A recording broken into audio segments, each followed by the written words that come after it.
Now it's time for Snowball to read Chance's Folly. Chance's Folly by Xylomoke Gulig. By the time she was 16, Minerva Lolos had been an unwelcome guest in every shop and manor in Balamora.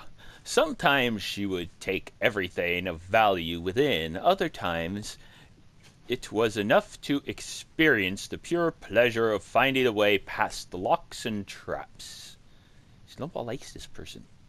In either situation, she would leave a pair of dice in a prominent location as her calling card to let the owners know who had burgled them. Snowball knows that's a bad idea. The mysterious ghost became known to the locals as Chance, a typical conversation in Balamora at this time. "My dear, whatever happened to that marvelous necklace of yours?" "My dear, it was taken by Chance." The only time when Chance disliked her hobby was when she miscalculated and she came upon an owner or a guard. So far she had never been caught or even seen, but dozens of times she had uncomfortably close encounters. There came a day when she felt it was time to expand her reach. She considered going to Vivek or Nice, but one night at the Eight Plates she heard a tale of the Heron ancestral tomb, an ancient tomb filled with traps and possessing hundreds of years of the Heron family treasures. The idea of breaking the spell of the Heron tomb and gaining the fortune within appealed to Chance, but facing the guardians was outside of her experience. While she was considering her options, she saw Ulstar Moresby sitting at a table nearby, by himself as usual. He was a huge brute of a Breton who had a reputation as a gentle eccentric, a great warrior who had gone mad and paid more attention to the voices in his head than to the world around him. If she must have a partner in this enterprise, Chance decided this man would be perfect. No. He would not demand or understand the concept of getting an equal share of the booty. If worse came to worse, he would not be missed. If the inhabitants of Heron Tomb were too much for him, or if Chance found his company tiresome and elected to leave him behind. "Ulstar, I don't think we've ever met, but my name is Minerva," she said, approaching the table. "I'm fancying a trip to the Heron ancestral tomb. If you think you could handle the monsters, I could take care of unlocking the doors and popping the traps. What do you think?" The Breton took a moment to reply, as if considering the counsel of the voices in his head. Finally he nodded his head in the affirmative, mumbling, yes. "Prop a rock, hot steel, Chilton walls behind doors. 53, 2 months and back." "Splendid," said Chance, not the least put off by his rambling. "We'll leave early tomorrow." Bad idea. When Chance met Ulstar the next morning, he was wearing Chilton armor and had armed himself with an unusual blade that glowed faintly of enchantment. As they began their trek, she tried to engage him in conversation, but his responses were so nonsensical that she quickly abandoned the attempts. A sudden rainstorm swelled over the plain, dousing them, but as she was wearing no armor and Ulstir was wearing slick Chilton, their progress was not impeded.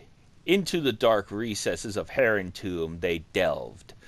Her instincts had been correct. They made very good partners.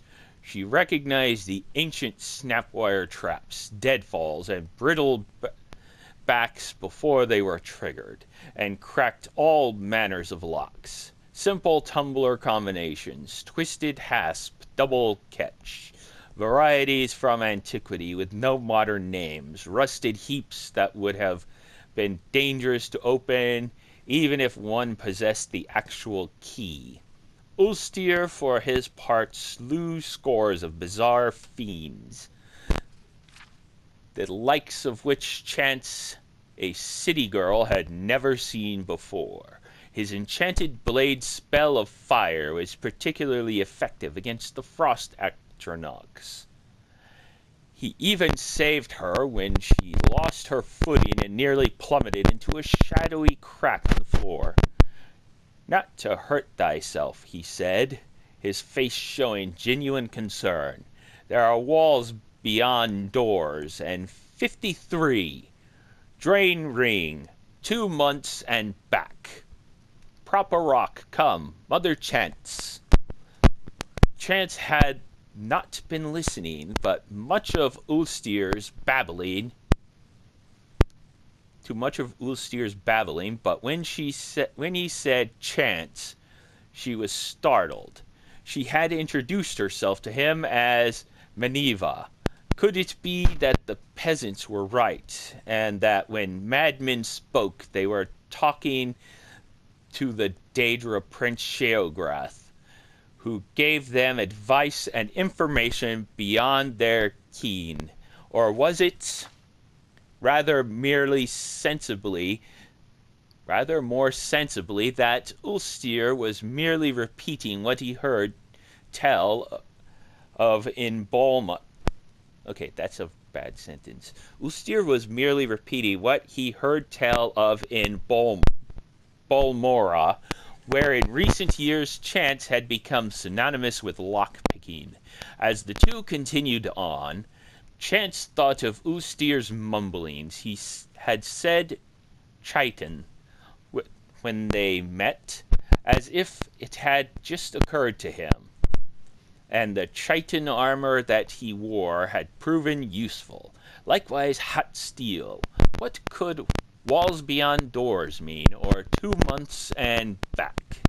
What's numbered 53?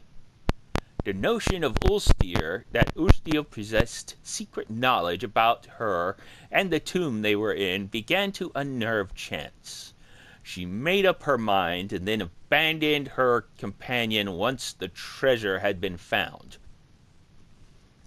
He had cut through the living and undead guardians of the dungeon.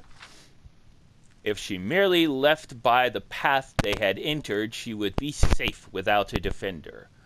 One phrase, he said, made perfect sense for her. Drain ring. At one of the manors in Balmora, she had picked up a ring purely because she thought it was pretty. It was not until later that she discovered that it could be used to sap other people's vitality. Could Ulster be aware of this? Would he be taken by surprise if she used it on him? She formulated her plan on how best to desert the Breton as they continued down the hall. Abruptly, the passage ended with a large metal door secured by a golden lock. Using her pick, Chance snapped away the 2 tumblers and bolts, and swung the door open. The treasure of Hiran Tomb was within.